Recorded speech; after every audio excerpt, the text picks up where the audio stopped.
We'll go through a simple production example to basically go through the workflow of how the texture layer editor works. What we have here is our Zuka gun, and what I want to do is actually create a color map for it and then use some procedurals and different masks to create a rusted metal look so the gun has an aged quality to it. So the first thing we want to do is we're going to apply a simple color map to the gun. So I can create a new layer here. What's a little bit easier is to create a new layer with an image specified. So there you can see it's rendering with a noicon.pic. We can just double click on that image and then specify the color map we want. I've already got the images loaded in the scene, so I can just quickly select that. And what I can do actually for that layer is I want to turn on the bump as well. Oh, sorry, the bump is down here, just to give it a bit of a cutout look there. And we can actually modulate the overall contribution of that layer to the base layer. So we can control that on a global level, and as well for each channel. For ambient, I can control the contribution separately from diffuse. If we want to use that layer on different ports, say like transparency, we can right click on the port and say show all the colors. Now I've got all the color ports available on the Lambert, and we can quickly just map different ports to that layer just by right clicking and going add to layer. And I don't want to add it to transparency, so I'll just go remove to layer. You can right click again, show hide unused, just to keep the UI clean here. So there we've got our simple color channel on our gun. Now we're going to start using some rust textures to dirty up the gun. So let's create a new layer with image. Double click on that. We'll go here and specify our rust picture. And I want to turn that on for bump mapping as well. And let's just set that to something more minimal at 4 is probably good. And let's add that to the ambient as well, since I want to rust on the ambient. So if we bring that up, you can see we're getting 100% contribution from the rust layer. What I really want to do is use a mask to filter out the rust for specific areas. And also the blending mode by default isn't over.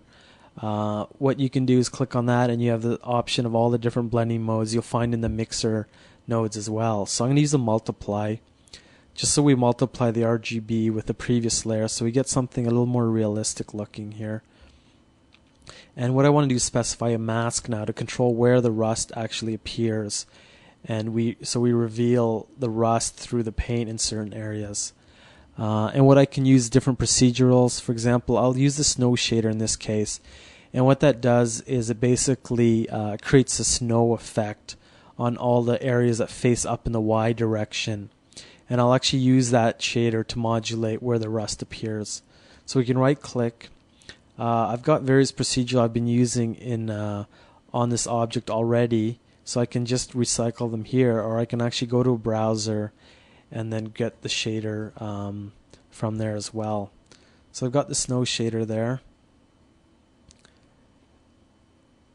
So you can see now we're only revealing the rust on the Y facing parts of the objects. So we're creating a look as if the gun has been lying in water or something along the top.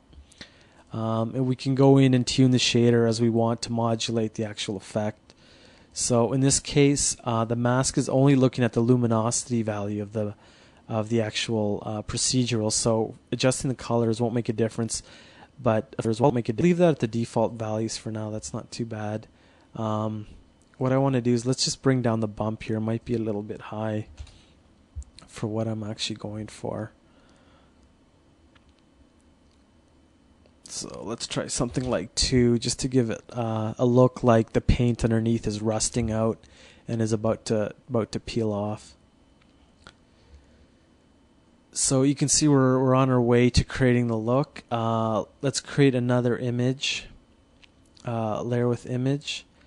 So we could do something like that. And what I want to do is specify the same image as well here. So the rust texture. And in this case, we're going to make this 100%.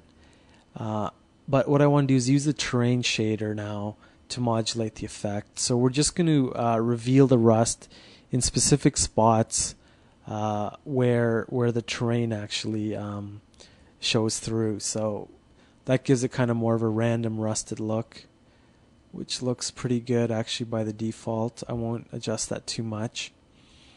So that's looking okay right now. What we can do is actually start creating some decals.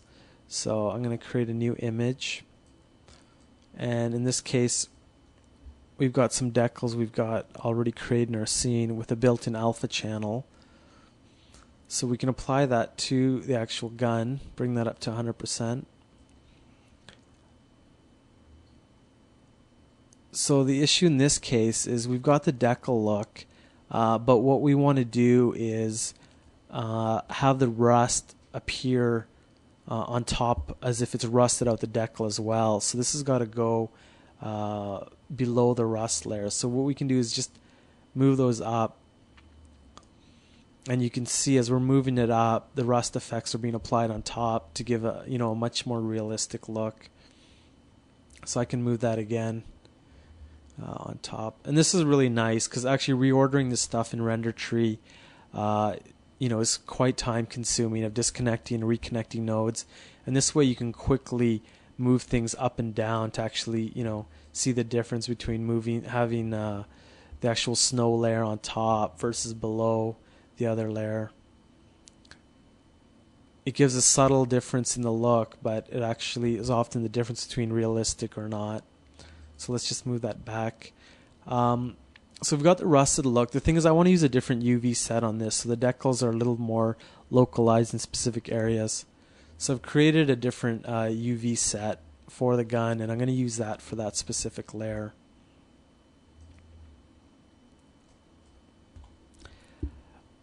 What we can do as well is use different layers. So I'm going to create a new image layer.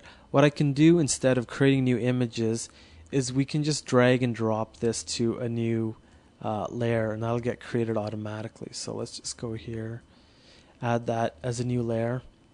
And what's happened there is when I clicked and dragged it, we're creating a link to this image. So if we look at the actual render tree, you can see we're sharing the same image between different image clips. So when I actually change the image on any of the layers, it'll change them for all of them, which is a really handy way of editing things in bulk, kind of.